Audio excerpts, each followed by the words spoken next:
Hey everybody, I'm Nolan. And I'm Chris. And you are listening to the Music Jerks podcast. Welcome back. Welcome all. I say this before every one of them, but man, we're firing these out. It's been a couple months since our last one. We took a little hiatus because we were on safari. We were on safari. We were safariing like nobody's business. Oh, we safaried so hard. Safari like a motherfucker. That's right. But we're back. We're back. We're back. Yes. And so if you're new to this is a podcast where we talk about music and we drink some craft beers, usually from Niagara, but I feel like we got something a little different this time. So, bartender. Yes, ma'am. What are we drinking? I'm glad you asked. Today's beer offering comes to us from the magical town of Timmins, Ontario. I don't think I've ever been there. No, it's delightful. Good. Yeah, delightful. I've spent a little time there, and in fact, these were sent to us by a former colleague, a friend, and a listener. That's most important. Fan of the show. He's a listener to the podcast, and we appreciate that. Yes, my man Robbie. Shout out Robbie. Robbie, you're the man, and he sent us some beer.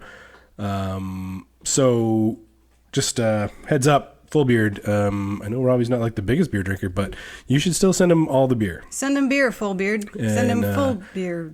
Yeah, exactly. And so send Robbie beer and send us some too, because we're excited to try it, actually. So I actually have the Drop Beer IPA. Yeah, I got the 5 o'clock Shadow Pale Ale, and we're going to wrap these guys in some cozies that you can grab on our website, $5.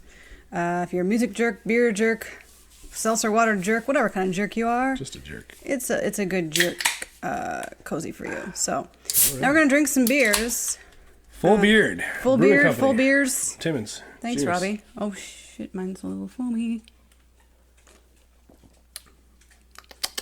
Oh, that's delicious. Well, that is good. Hey, there was never any doubt. Full Beard Brewing Company. Don't worry. We had all the faith. We knew it was going to be great. It's a comforting beer. Is that a good segue? Comes from Timmins. Timmins is actually the first place I ever saw moose. I don't.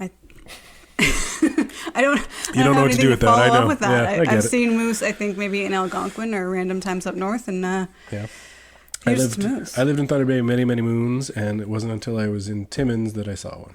In the wee early morning hours. So big old swamp donkey running down the road. I didn't know that's what a swamp donkey was. That's it. Wow. That's it. Anyway, yeah. So okay, well that's also sorry because it was Robbie, who's a former colleague of mine. Just big shout out to all the paramedics and the emergency workers in general. Yeah. Huge shout out to them. And if you are assholes that don't respect them, then don't watch this, don't listen to this, don't pay attention to us, because you're a bad person. That's right. Is that a weird thing to say on a podcast? I don't care. It's my podcast. So we're going in a different direction now. Today's topic. This is one that I've been thinking about for a little while, because I've been trying to get back into listening to full albums as opposed to just playlists. But I've been thinking a lot about comfort albums, and I think everybody has them, and what I mean by that is the albums that you can always go back to, and they're very familiar, and they're either calming or soothing, or they put you in a better mood.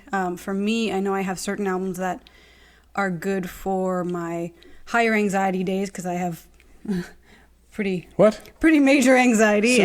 So sometimes when I'm in my panic attack modes, I can't deal with anything, so I go to my familiar bands, my familiar albums, and it helps. And I think everybody has them, so we decided to talk about that today. It's like comfort food, right? Yeah, it's like comfort food, comfort blanket. It's comfort food for your ears. Oh, my ears are so hungry for comfort food. Yeah. So we put it out there, and we asked people on our Instagram, and I also went to my personal Facebook. That's right, I'm old, and I still have that. You youngins probably don't.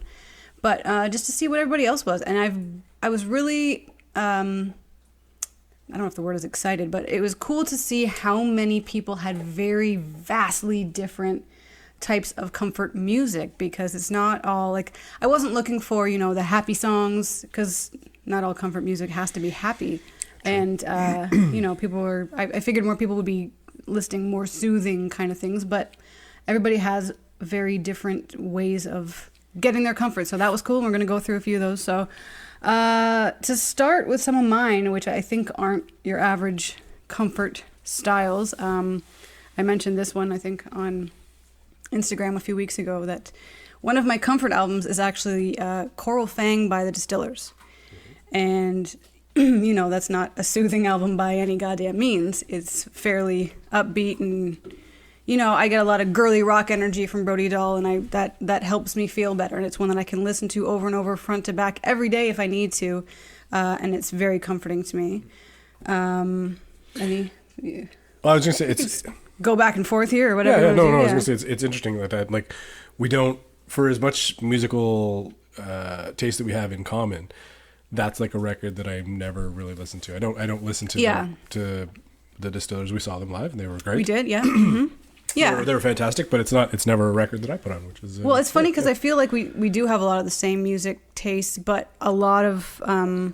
you also kind of veer more towards some of the more folky singer-songwriter, even poppy, in the ways that I kind of go like... I think I was heavier before we became a thing. So, I mean, and I still do, because like most of the things on my list are heavier. Like I've got, obviously Deftones is one of my favorite albums, but Diamond Eyes would be one of my comfort albums. Even though my favorite album is probably Around the Fur, Diamond Eyes reminds me of walking Daisy, may she rest in peace, our dog, in High Park, 4 hours, because I used to live across the street in Toronto. And I listened to Diamond Eyes on repeat. So it takes me back to that, which is a comforting thing. So cool. Not a mellow album by any means, but also not their heaviest. Mm-hmm. Yeah. I think the main one that would be on my list would be, I mean, it's probably on a lot of people's list, but would be a Radiohead's OK Computer. Absolutely. Yeah. Not a particularly upbeat record, but it's got like some upbeat tunes. Yeah, with OK Computer, I find in all radio albums probably, it's a whole range of emotions from song to song, and even within the same song, right? So there's a lot of feelings that can happen in one Radiohead album, which is great. Yeah. That's a comforting thing, you know. I think they could you feel some feelings. I think you could purposely put like Paranoid Android in there as that song that's like in itself is like a wide range of like ups, downs, and 100%. Angry, and then sad, and I think that one probably is a big one. That's I just one love of I love that it starts out with like Airbag, this crazy great little guitar octave thing, and then closes out with The Tourist, I think it is, on that one. I'm so bad with I think it's The Tourist track listing. Yeah, which is just a great goddamn tune, but it's just totally. Like one of those things where like I think it's been, well, like what is it now, 25 years or something for OK Computer. So it's been around for a good bulk of my life, and I always seem to go back to it. I feel that way. It never lets me down. I've never like switched this shit off. I'm always like, all right, I can listen to this all the way through. There's no skips for me. Yeah, and I think OK Computer is on my list, but I think for me, even more than OK Computer, as far as comfort albums go, for me was In Rainbows. And again, it's not like it's more of a favorite than OK Computer. It's just for some reason, In Rainbows did become front to back one of those comfort albums for me. And I do put it on, especially for some reason, on vinyl. Yeah. I like listening to it front to back, and I'm never disappointed, and I never want to skip anything, and I'm always very happy to hear it. But OK Computer is there too, so it's, Radiohead, I guess in general, are a comfort band for me, I think. So yeah. And I think they evolve over the years, but like still have that. I think it probably is working with the same producer all the time. That helps. There's never any record to record where you're like, oh man, they should go back to this guy, because this new sound is shit, and the producer really fucked them. So they are one of the only bands that I think evolve in a way that their fans don't get mad at. Yeah. Right? I feel like Radiohead fans are Radiohead fans with every album release, whereas other bands, if you change your sound even slightly, it's like, screw you, go back to the old stuff. And I think the only thing you hear now is like go back to guitar driven stuff for them, but But you know, they just put out the Smile record, and that's great. Yeah, that's pretty guitar driven too. So yep. Yeah, I think that's one. What else you got? For me, so there's a band that I've loved since I first heard them. They're called Gomez, not Selena Gomez, which is what will come up if you Google Gomez usually, but it's Gomez. Their first two records, the first one is called Bring It On, and it's just like, I don't even know how to describe it. It's probably the strangest record that I had listened to in my, I don't want to say youth, but it's not even like it's that youthful. It came out, I think it was also 20 years or 25 or something like that. But everything we did. Yeah, but it's a very complex record, and it's got like bits of reggae, it's got folk, it's got pop, it's got like just very. If you heard this band, you'd think they were a blues band from the States. Yeah. But they're from the UK. Yeah. And man, they're just so good. Yeah, they've got like four lead singers, and I think the drummer may even sing too, so maybe it's 5. I don't know. But that one is really great. It's called Bring It On. Mm-hmm. There's a great track called Love Is Better Than a Warm Trombone, which is just great. And then their second record, the first one they won the Mercury Prize for, by the way. Also, Radiohead also was won Mercury Prize, by the way. Anyway, yeah. That's one. Their second record, called Liquid Skin, is also fantastic. It's almost like a carry-on of that record. Just a really complex couple of records, and same thing. I think I've just always gone back to them. Mm-hmm. I've never skipped any of the songs. So they're like a comfort band. Totally, yeah. Yeah, I mean, and again, but they are also one of those bands that, like, they, unlike Radiohead, did switch their sound a little bit up, and all good, but I think they lost some fans along the way, and it happens. You know, it happens. It sure does. Yeah. Another band I think you might agree with, maybe. I know that we're both fans of this band. I don't know if they're your comfort band, but for me, Stone Temple Pilots' Purple album, which, again, a lot of these are favorite albums as well as comfort albums because sometimes they intersect. But Purple, to me, is, I don't know, it's just one of the most important albums, I feel like, because I think it came out at a time when I was young enough that it was, like, new and exciting, and then I've never tired of that album. Like, from the first opening of Meat Plow, right? It just... It gets you, and I love the whole album, even though some of the songs eventually became singles and were overdone. Now enough time has passed, it doesn't matter. Mm-hmm. When I was in grade 6, I learned to play it on the keyboard, and I do not play keyboard, and I don't know. It's one of those albums that is very, like, familiar to me, like, you know, the back of my hand. Yeah, I would say that would be up there. I think that record in particular, I always love, that's like, to me, that is like a massive progression from record 1 to 2. Yeah, for sure. And I love the fact that the first record was very like, oh, they sound like Pearl Jam. They're just a fucking grunge band. Oh, no, they were not. And everyone shit on them. And then that second record was like, God damn, these guys can write like melodies, and the DeLeo brothers are fucking great They're artists. Rock stars. It's just a rock star Scott band. really came out and killed it. Yep. You can't beat Scott. I think the only other band I would put in that change, in like that massive swing from 1 to 2, is probably, which would be another one of my comfort records, is Blind Melon. So the first record I love, but it's got that very straight, just hippie vibe of like hippie time rock and roll. Yep. It's got the B-Girls and stuff like that. Yep. But the second record, they dialed into some country. Yeah, they kind of went everywhere, and I thought that was just such an incredible leap to trust that your fans are going to come with you, I guess. And if they don't, then I guess fuck them, and you just get some new ones. And, for sure. I feel like Blind Melon is one of those bands that is truly genreless, because they're like, people just think of them as being a grunge band because it was around that time. Yeah. And, all of the hijinks of a grunge band, and then, Shannon's death and the drugs and everything like that. But so Blind Melon Soup. Like, country. Yeah. There are country songs, there are blues songs, there are rock songs. It's like, it's everything, but done in I don't know, such a good way. So, Blind Melon. Great evolution. I need a Blind Melon shirt. They don't make very good ones. Nah, I hate that. Yeah. I guess speaking of shirts, this is later on my list, but one of my comfort bands is The Kills. For this one, I tried to figure out which album would be my comfort album, but the truth is that I like to... I have like my Kills playlist where it's my favorite songs by them that I add and remove songs constantly, or I just put the whole thing on shuffle because I find a lot of it to be my comfort songs. And they're a newer one than everything else I've mentioned for me, because I've only been a fan for the past, I don't know, 8-9 years, I guess, which is not much considering the other bands that I was talking about. But yeah, I guess it's all right. Newer bands can always find you.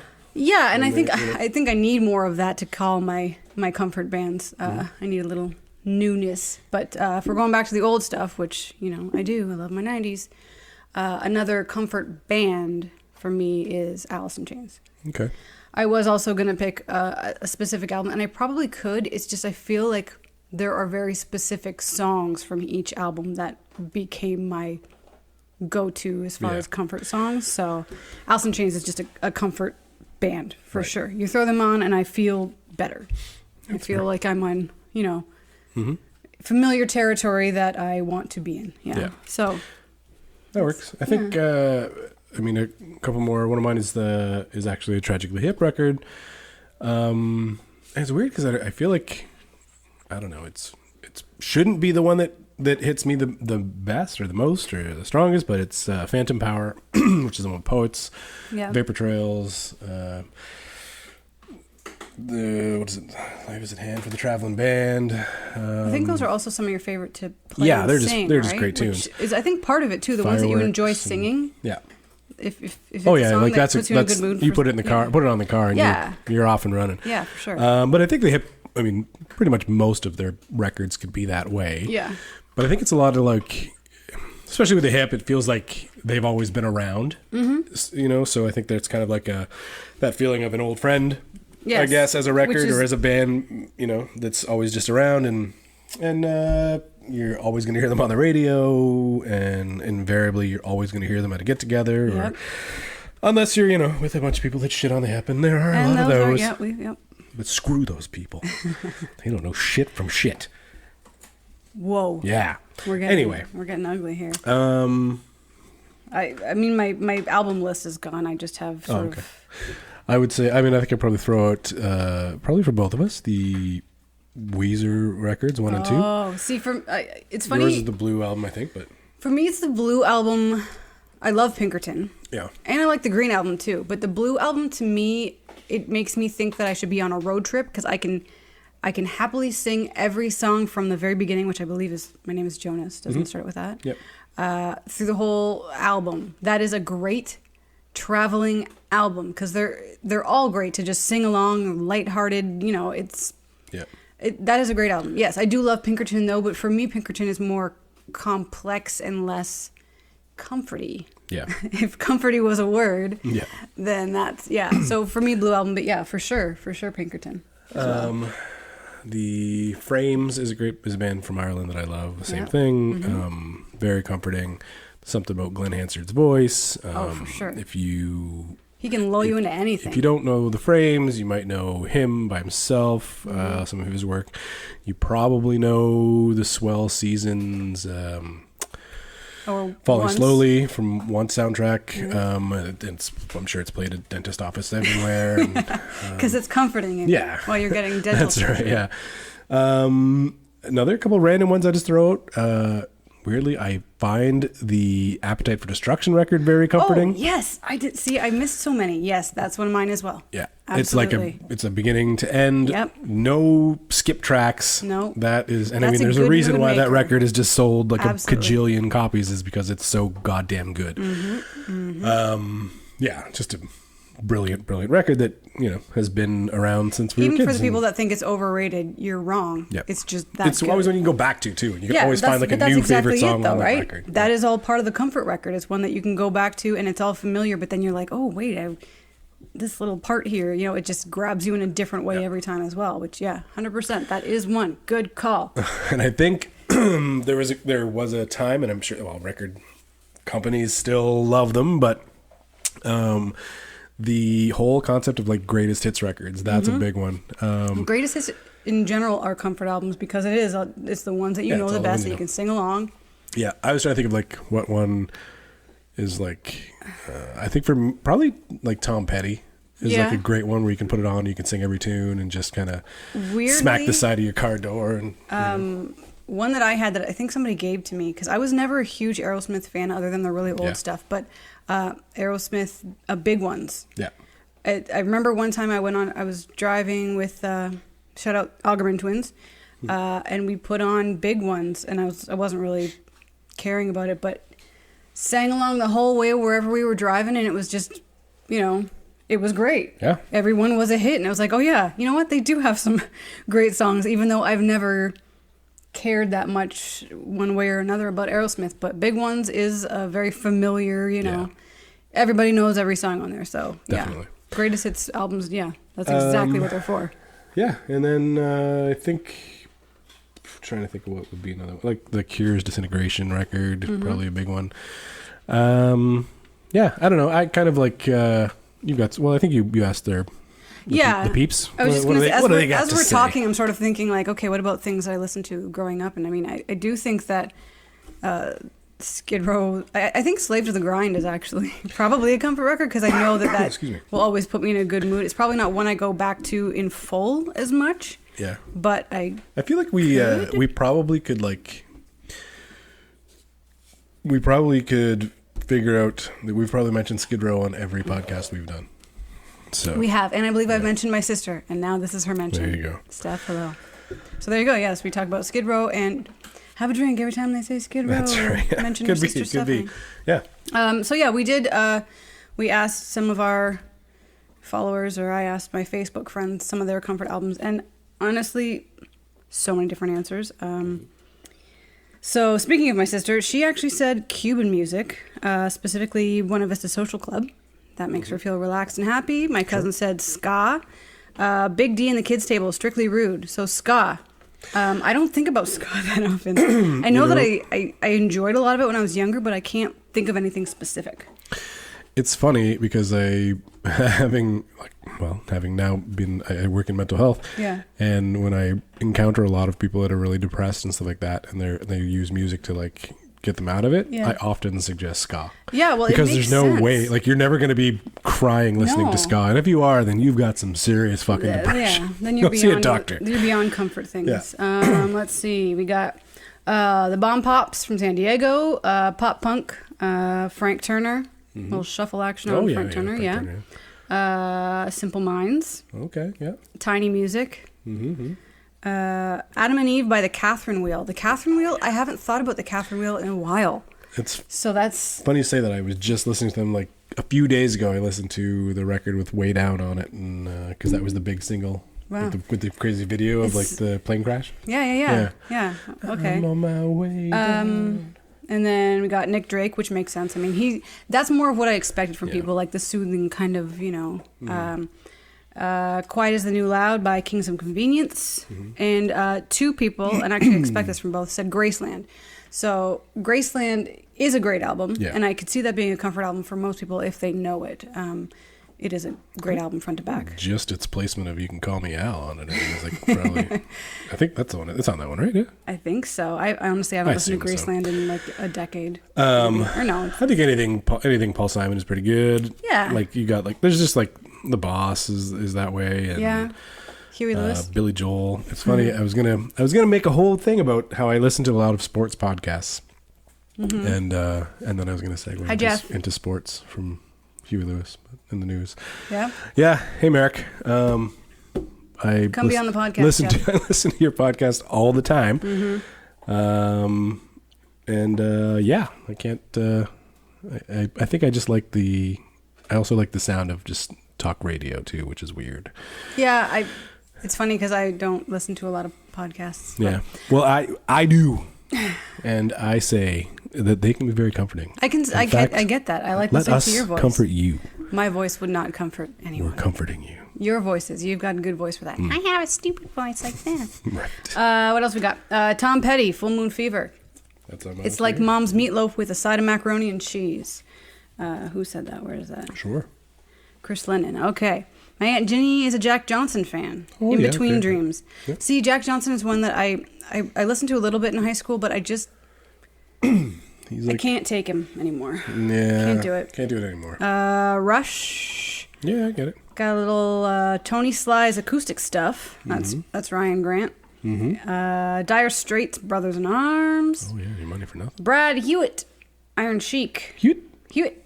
Stars, Set Yourself on Fire. Oh, great record. More Graceland. And Band on the Run. What else we got? Band on the Run, eh? Yeah, okay. And then my friend John. Any Radiohead album, which we've already gone over. So we've got 3 people saying Radiohead is a comfort band. So, yeah, I would even like some of our friends. I think have put out some like relaxing, lovely stuff. Yeah, Maddie would be one. Maddie Leon, Nelson. Check out Maddie's. His whole catalog is really great. Yeah, Nelson has a great record out. Yep. Honest Art Collective. I think I've listened to the shit out of Grief Rights and More Harm. I can't get anything from Grief Rights out of my head, to be honest. Yeah. Which is a great sign for anything. Yeah. And that's, Yeah. Yeah. Good shit there. But it's funny because, like, we're talking about comfort albums. I know it was my whole thought on full albums of things. But for me... I find that I also just have a lot of comfort playlists because I do like making a playlist. I'm trying to get out of that and listen to more albums in full, but I just have I have playlists that I can go back to, and every song on there is a specific emotional banger for me. And I have a playlist that is just supposed to be songs for right now to check out to help me like get into a band or whatever. And I'm supposed to take songs out of it. Yeah. I don't. No. There's like 20 hours of music and I just keep adding to it because I can't take anything off of it because it's become familiar and comforting to me. Sounds like my gym playlists, and I have more playlists called Gym than I've ever been to the gym. J-I-M? No. He's a good dude. The Gime. Yeah, I have a lot of playlists for when I go to the gym, and it's clearly not happening anytime soon. So anyway, that said, perhaps we'll throw some of these comforting songs on a playlist for y'all. We do have a playlist for our podcast. The so Spotify. Look up From the Straight on Spotify. Also, I'll have a link in whatever this is posted on. But I do try to update the songs with every podcast so you can get a taste of what we've been talking about. Yeah. And be sure to subscribe, I guess. I always forget that that's something. Smash that subscribe button. Subscribe. We're not these people. I don't know. So whatever you're on, we're on all the things. We're on the YouTubes. We're on the Spotify. Tell a friend. The Apple Share Music. It. Send messenger pigeons out to people. Send us beers. Morse code. Yeah, send us beers and we'll talk about you for a good 5 minutes on here. These are from Timmins, goddammit. Timmins. Woo! Never been, but I like their beer. This is actually really delicious. It is really good. With you, so. Well, anyway. Thanks for tuning in. Yes. We'll catch you in another 6 months for our next podcast where we mention Skid Row. And my sister. Beautiful. Cheers. To you, sir. Let's go.